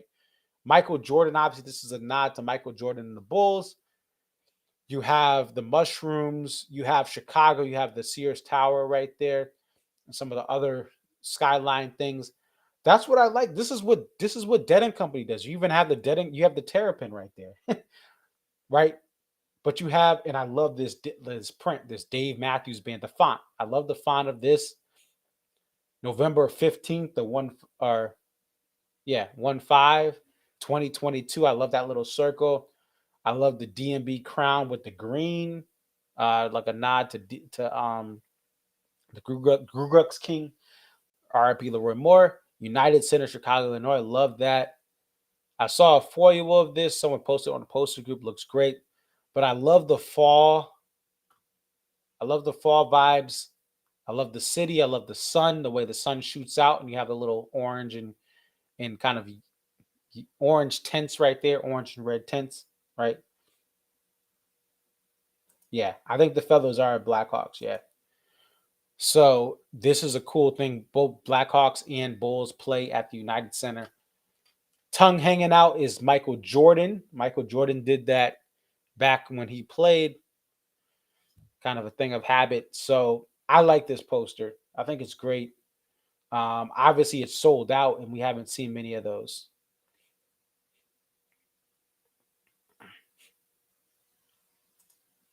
So J-Bo says, I'd say William says, I say the casual, they're getting their fair share of ants, satellites, and jimmies. I take more Virginia in the Rain. Yes, 2 more deep cuts would be appreciated. Realistically, how many fans are there? Yeah, but I think in general, yeah, and that's the tough thing. Like, obviously, we know the people who travel to a bunch of shows. If you go to 2 or more shows a year, you're a very small percentage of the fan base. If you go to 3 to 7, you're even smaller. If you go to more than 7 shows a year, you are a unicorn. Obviously, there are people who go to 7 shows a year, but still, in the large scheme of things, you're a very, very small sector. What was funny, too, is on Twitter, someone posted that the person next to them said, I've been to 12 shows. I bet you've never been to more than me. You what? And if someone, and listen, I don't like try to show brag or anything like that. And I know a lot of people who have been to a lot of shows who don't. But if someone said that to me, if they said, I bet you haven't been to more than me, I would have been like, I haven't been to more than you? Oh, really? I've been to 12 shows in the last 2 years. So you can go ahead and take your flexing somewhere else. Because you have not been to more shows than me. Okay? Like, if someone said that's what I would have been like. I'd have been like, nah, you're wilding. Okay? So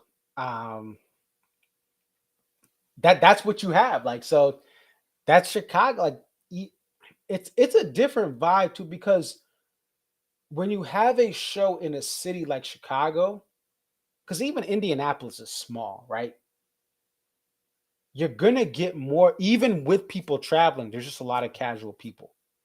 Where to physically go out to Alpine, to physically to go out to Deer Creek on purpose, because Indiana is again a small city. They call it Naptown, right? They had the Super Bowl there, but like the Super Bowl was like from, I know someone who worked there. I work at StubHub, and they did the Super Bowl that year. And I know people who did the Final Four in Indianapolis when I worked at StubHub.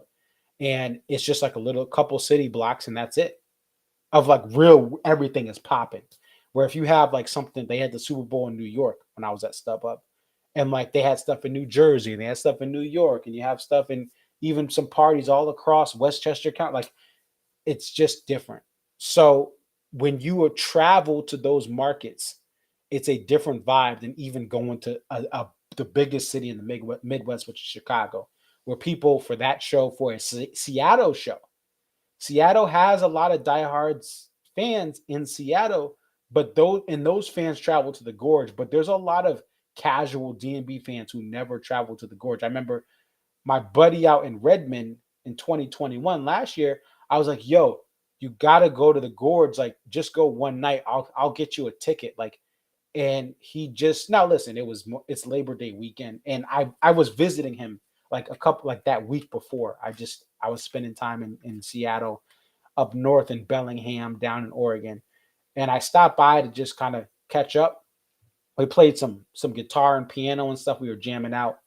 He has a whole little studio, like a mini studio. He plays the keys, plays bass, plays all this stuff. So I was playing his guitar. We were kind of making some beats on the fly with some guitar playing. It was cool. Anyway, like, he loves a lot of different types of music, jazz, funk, rock, but he's like, I don't want to make that 2 hour drive and then have to drive 2 hours back.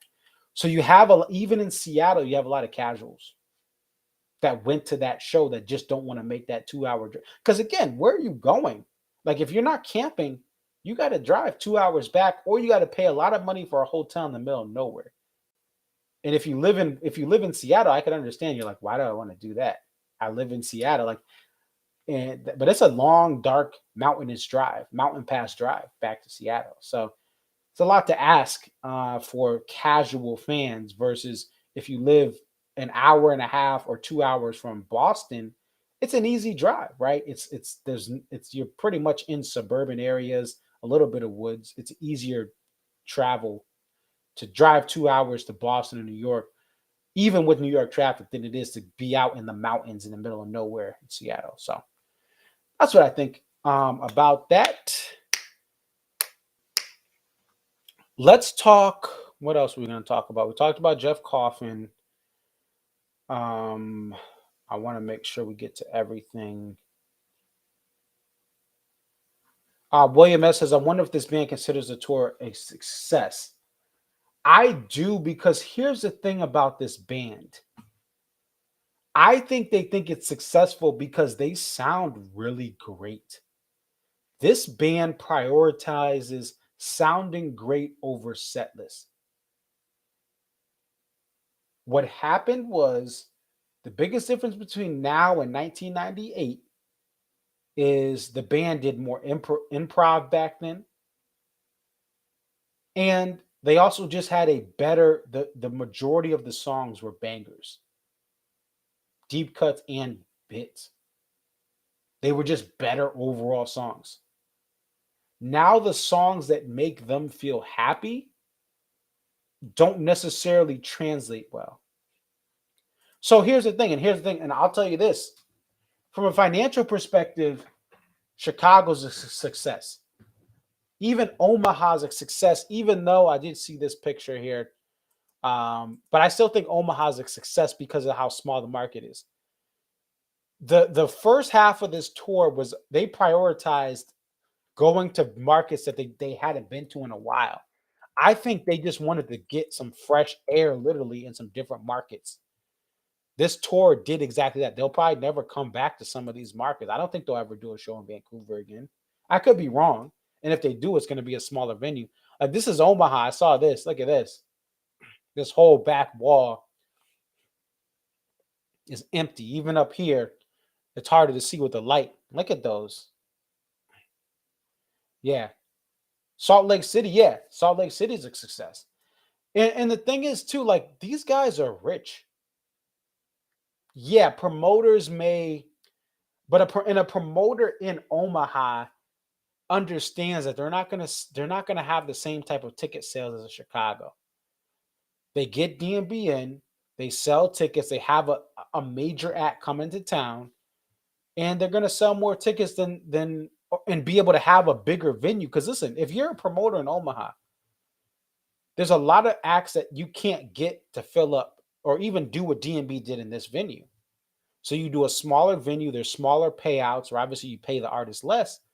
But everything with DMB is going to be arena size. So the money you make, right, the concessions, the money the promoters make, even though, yeah, there was some rough sales in Nampa, but to say that you, even on your resume, that you got DMB to go to Nampa, that's going to be a great thing. So even if they break even or whatever, that's not a big deal because, again, they're not coming back to these markets next year in the fall tour arena style, in my opinion. Maybe you have Seattle, but that's even a stretch because Seattle's tough because you have 3 Gorge shows. And the Seattle show didn't come close to the Gorge weekend, head to head with any of the nights. So how do you promote that show next year? If they have a show, right? Omaha promoter one, I would say no, because here's the thing, and I've actually been to the Houston rodeo. With the rodeo, you have to, from a cost perspective, you have to have dirt filled in. You have to have animal and livestock. You have to pay. All that stuff matters. And then also, when are you having the rodeo?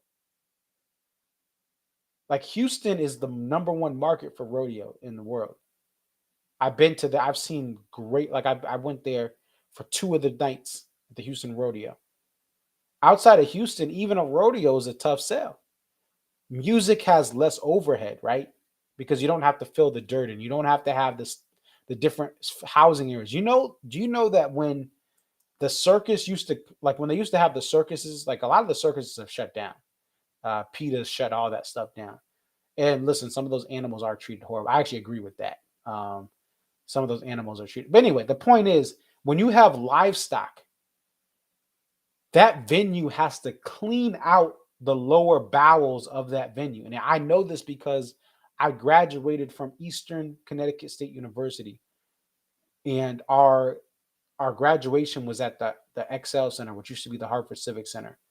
And our graduation was not on over the weekend because they had to take a day and a half to clean out.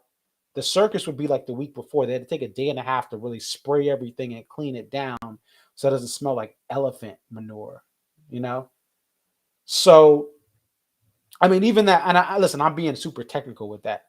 But a concert like DMB is still going to be a nice, easy draw. There's like you just have like, especially because they're going to get certain people to come out downtown that may not come otherwise for a Nampa or Omaha. Really, the biggest events that these markets will have, Nampa and Omaha, are the NCAA tournament opening rounds, right? The first and second rounds. A lot of times they're in Nampa. Spokane has them. Omaha is definitely at this venue. They have NCAA tournament basketball. That's probably the biggest thing you're going to get there, and that's because it's a couple of days. And even so, NCAA tournament, you don't see this on TV. I've been to the first and second round. I've been to the Elite 8 and Sweet 16. You don't see it, but a lot of times on TV, when you're watching the tournament game, you see this, right? But if you were to look at the upper deck, there's empty seats. And some of that too is because there's 2 sessions. But even some of the bigger games, there's empty seats. They don't sell a seat for the entire session. So just something to keep in mind. Okay.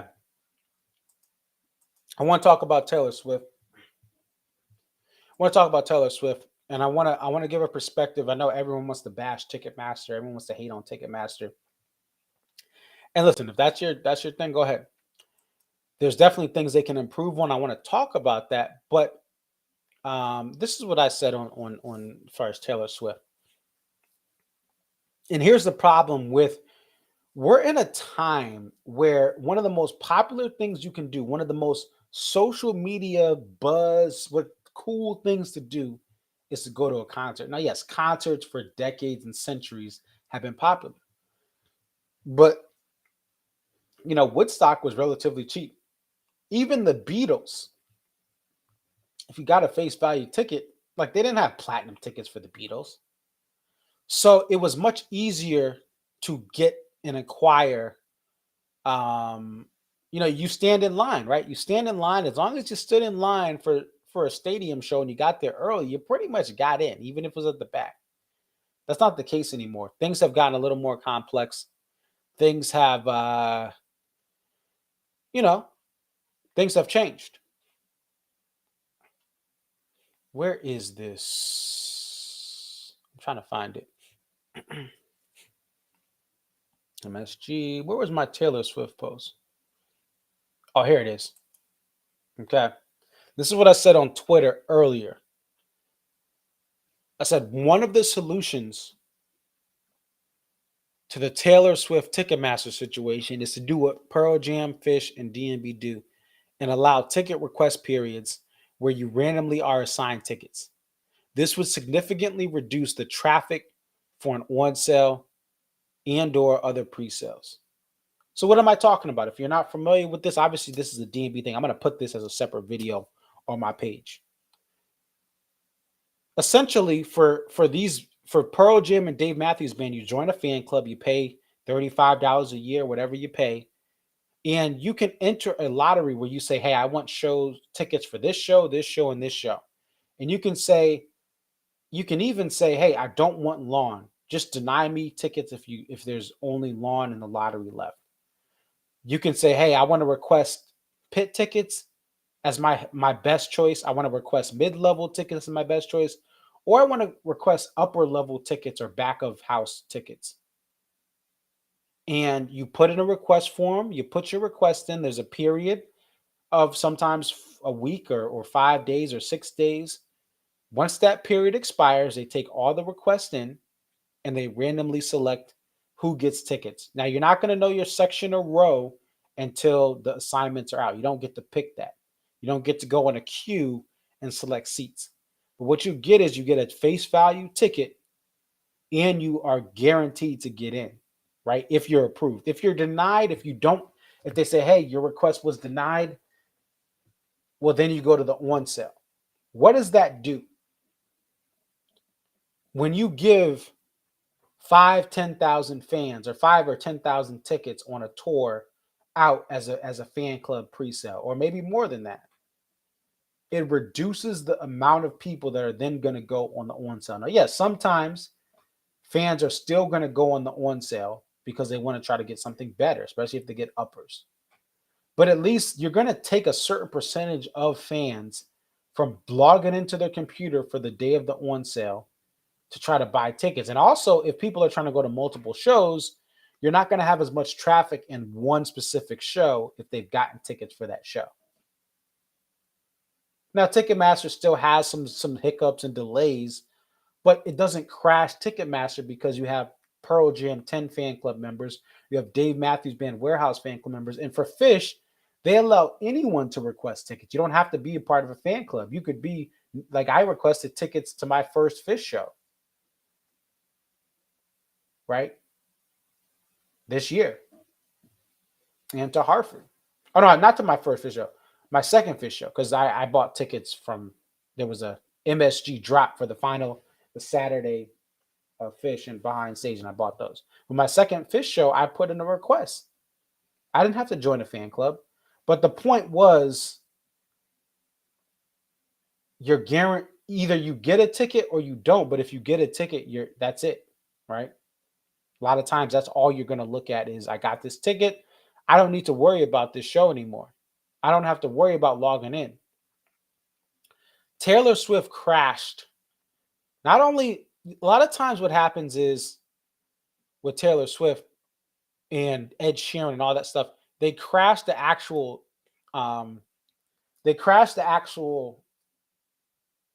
event pages, or they delay the event pages, or everyone's trying to click on the same ticket and it kicks you out. It's in your cart, you enter your credit card information, you hit submit, and it says this ticket's no longer available. You're like, are you kidding me? I just waited 35 minutes to try to get to this point.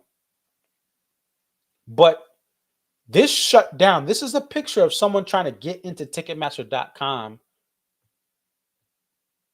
right, for another event earlier today. And it gave them this error. It shut down the entire website. And even with technology, even with investments, when you have millions of fans, literally millions of fans going into a pre-sale or going into an on-sale, it's going to shut. That's just too many people. With current technology, there's no real way to build up a system to handle that type of traffic.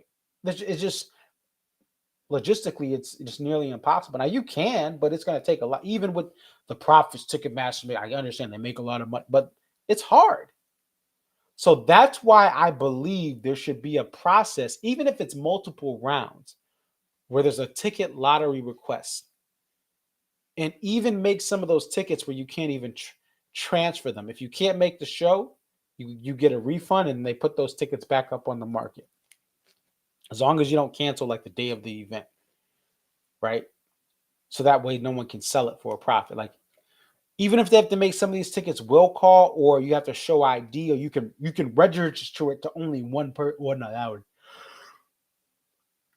that would defeat the purpose if you had to register, because then someone could flip the ticket and register. Anyway, the point is, when you have a means of a lottery system, it reduces the logistical issues that you have when you have an on sale. And that's all you have. You have a pre-sale and on sale for Taylor Swift. That's all she has. Pre-sale, on sale, boom. But when you look at Dave Matthews Band, they have the warehouse process. Then you have the city pre-sale. Then you have some other pre-sales. Then you have the on sale. So there's a certain percentage of people that already have tickets before the on sale happens, thus reducing traffic. I think they should do that for Taylor Swift. That would definitely help all parties involved. And it would also be a way for Ticketmaster to say, hey, we are giving the fans, they have the verified fan process. I've done that a couple of times and gotten some tickets. Sometimes I haven't. But like just allowing someone to get access to a pre-sale, or like sometimes I think the verified fan, you get to pick the seat. I may be wrong on that. But just picking the seat, like any pre-sale where you pick seats, you can still get kicked out. And as we saw today, this pre-sale was bigger than most bands on sale. So I say all that to say that they need to find ways to have lottery systems and have random selection. Some people may say it's rigged. Some people may say, oh, well, they're going to then just give the lottery picks to this. And even with the warehouse and Pearl Jam, some people say, oh, this was rigged against me, right? But at least you're giving people, there's stories, there's anecdotes, there's social media posts of fans who got a ticket at face value through a lottery system. If you need to take 2 weeks for Taylor Swift to sort out all the requests, do it.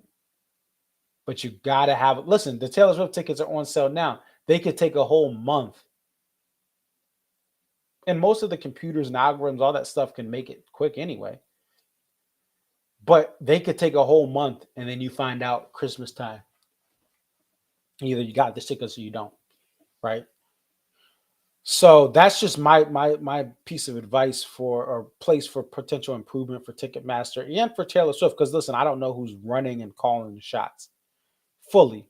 And sometimes your favorite band just doesn't have that ability. And also Live Nation and Ticketmaster, they take in control of the management and the booking of shows, and they have the venues. So it can be tough. It's like a 15-headed monster that you could say, hey, I'm doing this. But if someone's managed by Live Nation, and then they go into a Ticketmaster venue or Live Nation venue, or like So there's a management portion of Live Nation. So that's why it gets all tricky. But that's what I feel as far as the Taylor Swift thing. And there we go. Last thing I want to get to, obviously the band opened up with Madman's Eyes. They dedicated Grace Is Gone. I don't know if it says it right here. No. But Grace Is Gone was dedicated to the UVA family and obviously the people that passed away. This was heartbreaking to hear a couple of days ago. These three young men, college students at the University of Virginia, lost their life. I haven't looked much into the story. I just have been heartbroken for the community, the Seaville community. We have some people I know, like Kathy Woodson on Twitter, and there's some people that are in that area that we know on social media, and this is close to home. I saw a teacher at UVA posted on social media, like, listen, I'm canceling classes tomorrow and the day after that. Like, essentially, I just don't know what do I say? How do we move forward just right after this? An act of violence on campus. We have Devin Chandler, Deshaun Perry, and Lavelle Davis Jr. These are, listen, they're only, I'm like, they're about 12 years younger than me. I was born in 1990, but I mean, to me, they're babies. They were born after the year 2000 or the year 2000 or later. They had their whole lives ahead of them, and someone took away their lives. And this is something that keeps happening. It happens in places where there's gun laws out through the roof. Like we're running up on nearly the 10-year anniversary of the tragedy in Newtown, which me personally, I have friends who were teaching that day. One of them was teaching at Newtown High School. I have a friend two friends who their principal in Danbury was the Don Hopspring, who passed away. She was the then principal of the Sandy Hook Elementary. So like this whole situation of violence on a campus, gun violence, this happened very close to my home. It's happened close to a lot of people's homes. But it is heartbreaking nonetheless to see this happen.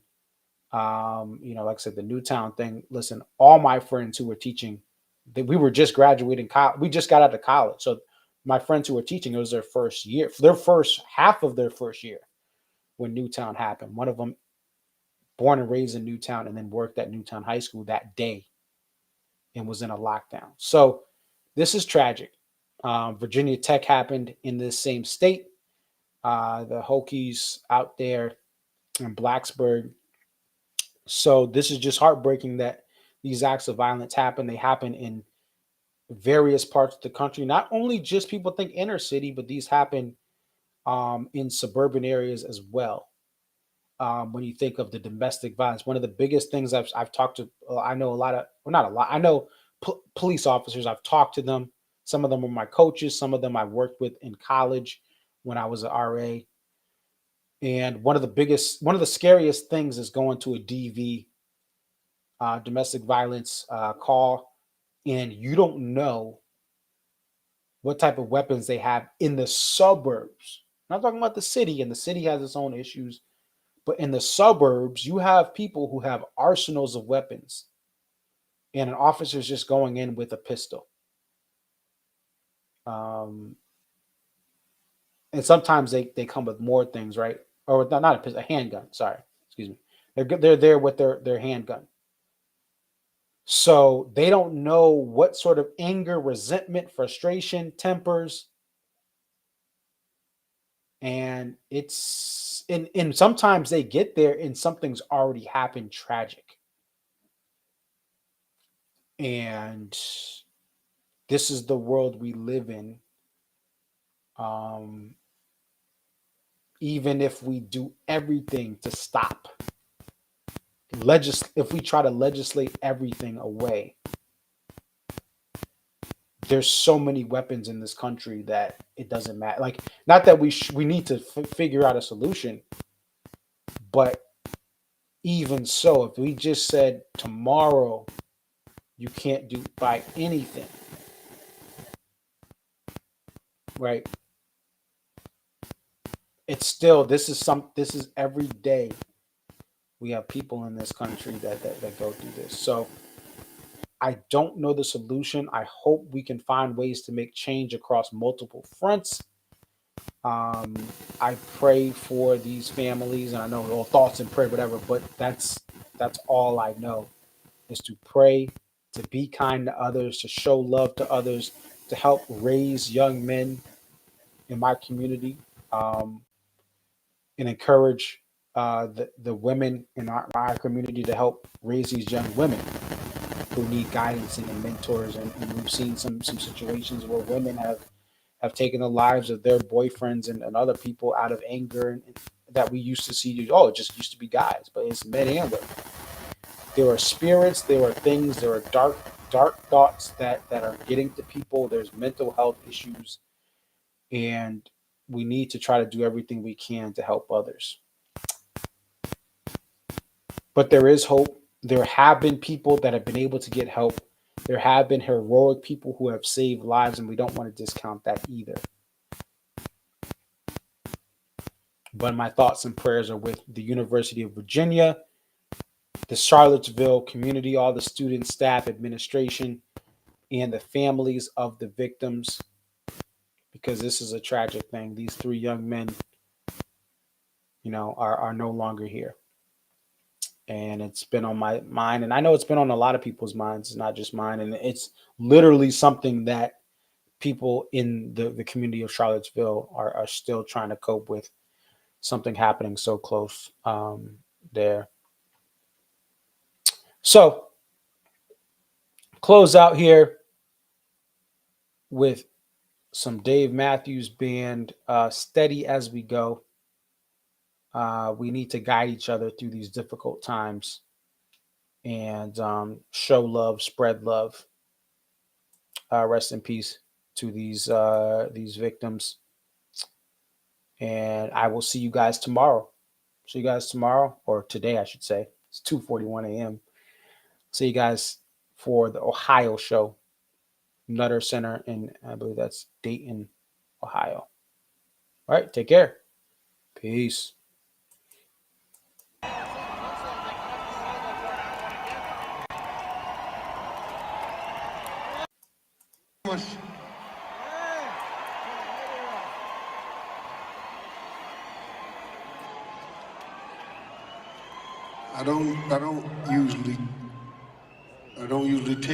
We don't usually take requests, but my got a new friend over here, Cameron, and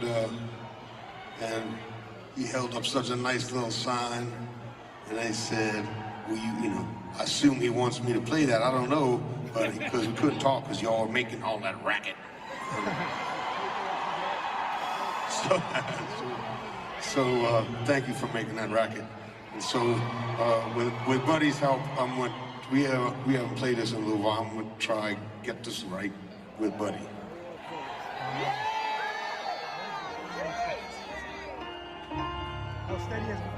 Steady as we go. Wow.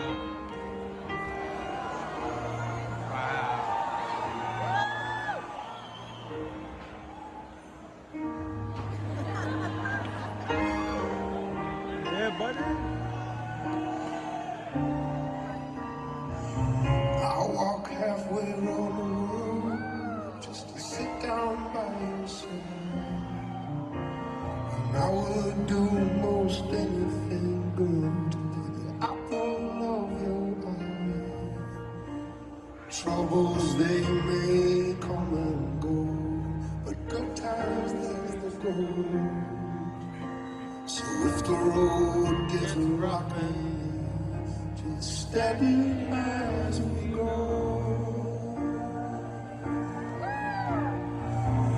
Any place you wanna go, you know I'll be next to you. If it's treasure, baby, you're looking for, I'll search the whole world through. Troubles, they may come and go,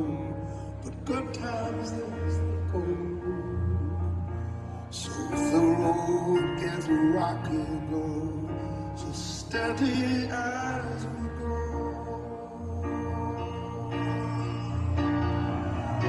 When the storm comes, then you shelter me. Well, I don't say a word, but you know exactly what I mean. In the darkest times, you know you shine on me, set me free. Keep me steady as we go. So if your heart rings dry, my love, I will fill your cup. And if your load gets heavy, girl, then I will lift you up. Troubles, they may come and go, but good times, that's the goal. So if the road gets rocky, girl,